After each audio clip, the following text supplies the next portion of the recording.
So I've been using the Galaxy Note 9 on One UI for several days now, just about 2 or 3 days, and it's been excellent. And this is factoring to why I'm not going to be switching the Note 9 to the S10 Plus as my daily phone. In this video, I want to explain to you why I'm not going to be doing this for my main Android device. I'm going to be staying with the Note 9 for the main primary driver. Of course, I'm going to be using this to test it out, but this is where my SIM card will mostly live until the Note X or the Note 10 comes out. Let's find out why. Coming up right now, let's go.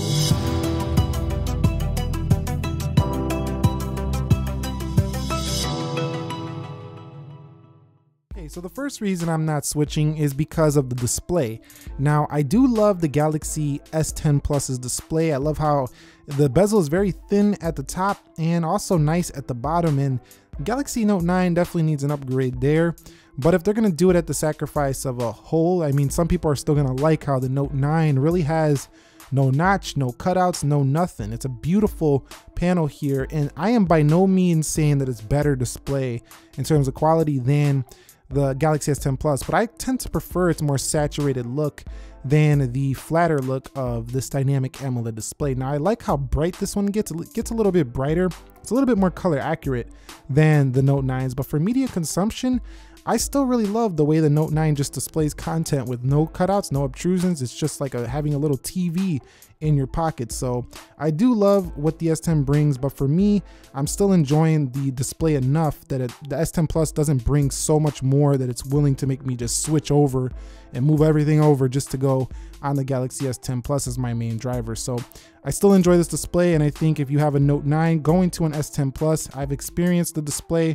It's like maybe a 10 or 15% jump. It's not a massive jump in terms of display quality. So Note 9, amazing panel. Next reason is battery life. Now, the Galaxy S10 Plus actually has a little bit better battery life than the Note 9 in my experience so far, but it's not enough better to make me switch. Like if I had an S9 and I went to an S10 Plus, that's a major leap in battery performance, but the Note 9 was already a king in battery life for Samsung, so having an S10 Plus is like going to almost the same phone when it comes to battery life. So the Galaxy Note 9 still exceptional battery, and it's holding up very well over my past 7 months having this device. So battery life is strong for the Galaxy Note 9. So I hope the Galaxy Note 10 has an even bigger battery than the Galaxy S10 Plus, but both of these are the best you can get from Samsung right now when it comes to battery life. The next reason, and one you probably guessed, was the S Pen. So the S Pen is a tool that after using it and actually getting great productivity out of this tool,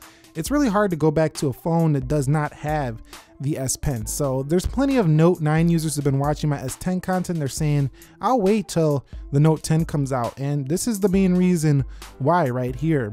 This is a huge phone here in the Galaxy S10 Plus, even about the same, if not sometimes feels bigger on the display. Doesn't feel heavier or heftier, but the display looks bigger because it has thinner bezels, but there's no pen. So it's all down to just your fingers and hands. And that's a kind of a waste to me because we have an S Pen on the Note, but it's always been this way. But still, it kind of makes you wonder, do we even need a Note and an S line, or could we just have just one major phone per year with just an S Pen included all together? But having the S Pen here for the Galaxy Note 9 is wonderful. I always use it like all the time. I'm scheduling out videos, things like that. I place it on the home screen so I don't forget things like Galaxy S10 Plus versus Note 9. I'll get this idea, I'll write it down, place a widget on the home screen, and I'll never forget it. It's really hard to go back from a phone that doesn't have this feature. So the Galaxy Note 9, excellent here when it comes to the S Pen. Also, the S Pen icons got a little bit different looking here in One UI.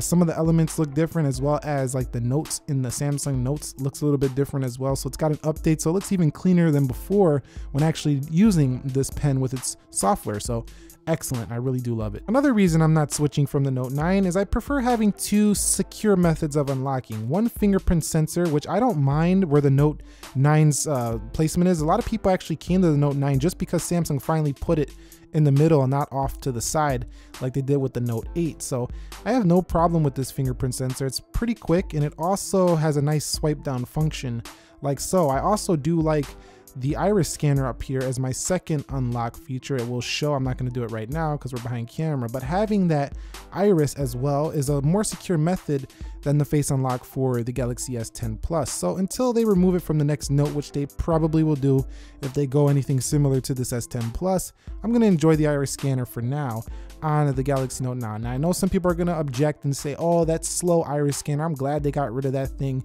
You now have the fingerprint sensor under the display. It's even more secure than ever before.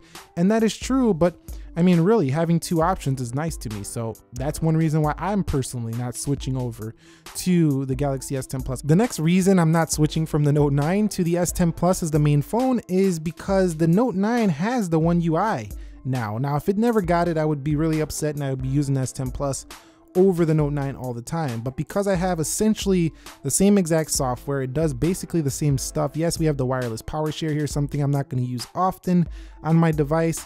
Still, the One UI coming to the Note 9 has made it pretty much on par with this new phone when it comes to its overall software experience. It's almost identical with a few additions to the S10 Plus. So nice stuff here for the Note 9 when it comes to software. And one of the key factors that makes me feel like I'm using an identical phone, whether I'm using the Note 9 or the S10 Plus, regardless if the design looks pretty different on the S10 Plus, still the software being the same, it's like using an iPhone 8 Plus or using an iPhone 6s. I mean, those phones are different sizes, a little bit different looking, but they do have the same software, so it's like the same experience. Similar thing going on here between these two. Next up is performance. The S10 Plus has excellent performance, very fast, but the 7nm A55 really isn't showing me anything that useful over the Note 9. Now, I could see if you're playing some graphically intensive games, both can do those well. You might get a slightly faster load time, maybe a little bit better performance in gaming, stuff like that, but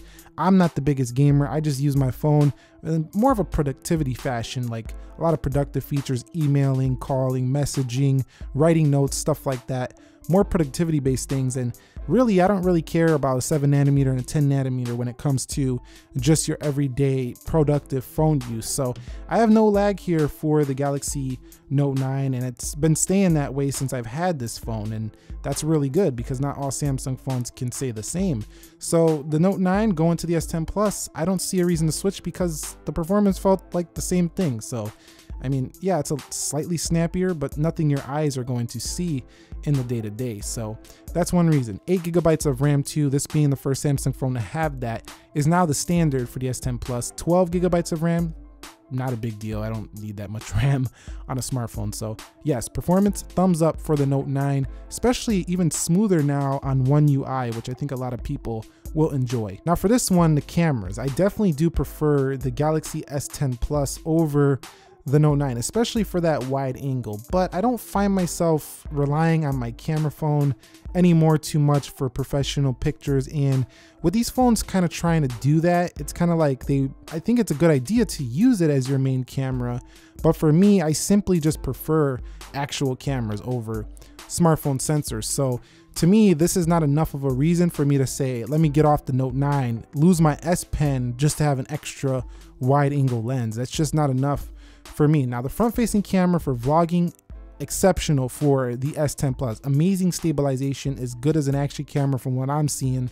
And the rear too, very good stabilization. So if you're a vlogger and you're using your phone for doing that, it's excellent. But for me, I still prefer things like a Sony RX100 Mark V, something like that, or even attaching a lens off onto a camera, or even using, you know, this camera I'm using for this video right here. I'm more of a actual camera shooter than a phone shooter. So what are your thoughts? Do you think the Note 9 is still a worthy phone? Do you think the S10 Plus is blowing it away? Do you think that you're just gonna keep your Note 9? You just got an S10 Plus, you don't care, whatever? Let me know down below in the comment section of this video. If you found this video helpful, entertaining, informing, click the like button for me. If you're new here, consider subscribing for more. Nick here helping you to master your technology. Be sure to be well, and peace.